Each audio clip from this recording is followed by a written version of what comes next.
വല്ലച്ചിറ ഗ്രാമപഞ്ചായത്ത് പ്രസിഡന്റിനെതിരെ പഞ്ചായത്ത് ഓഫീസ് ധർണയുമായി ബിജെപി. പഞ്ചായത്ത് കമ്മ്യൂണിറ്റി ഹാൾ ആവശ്യമായ അനുമതിയില്ലാതെ ഡിവൈഎഫ്ഐക്കാർക്ക് തുറന്നുകൊടുത്തതാണ് പ്രതിഷേധത്തിന് കാരണം. അനുമതിയില്ലാതെ പഞ്ചായത്ത് കമ്മ്യൂണിറ്റി ഹാൾ ഡിവൈഎഫ്ഐക്കാർക്ക് തുറന്നുകൊടുത്തതിനെതിരെ ബിജെപി വല്ലച്ചിറ പഞ്ചായത്ത് കമ്മിറ്റിയാണ് ധർണ സംഘടിപ്പിച്ചത്. ഗ്രാമപഞ്ചായത്ത് പ്രസിഡന്റിന്റെ നടപടി സ്വജനപക്ഷപാതമാണെന്ന് ആരോപിച്ച ബിജെപി സംഭവത്തിൽ അദ്ദേഹത്തിന്റെ രാജിയും ആവശ്യപ്പെട്ടു. ബിജെപി ജില്ലാ കമ്മിറ്റി അംഗം NN വിജയൻ ധർണ ഉദ്ഘാടനം ചെയ്തു. പഞ്ചായത്ത് പ്രസിഡന്റും പഞ്ചായത്ത് ഭാരവാഹികളെന്ന് പറഞ്ഞാൽ അവർ രാജാക്കന്മാരൊന്നുമല്ല.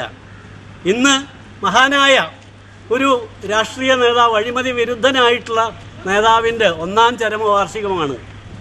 അതിൻ്റെ അനുസ്മരണമിടാൻ പോലും ഒരു വാരാന്ത്യ പതിപ്പ് ഇറക്കുന്നത്, അതിൽ കള്ളൻ വിജയൻ എന്ന പേര് കൊടുത്തു എന്ന് പറഞ്ഞുകൊണ്ട് ലേഖനം വരുന്നു എന്ന് പറഞ്ഞതിൻ്റെ പേരിൽ ആ വാരാന്ത്യ പതിപ്പ് വിതരണം ചെയ്ത് വേണ്ടാന്ന് വെച്ചിരിക്കുക. അതിന്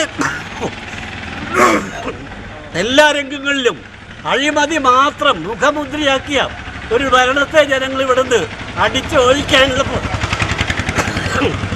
പ്രധാന കാരണം ഈ അഴിമതിയാണ്. പ്രസിഡന്റ് KK ഷാജി അധ്യക്ഷനായി.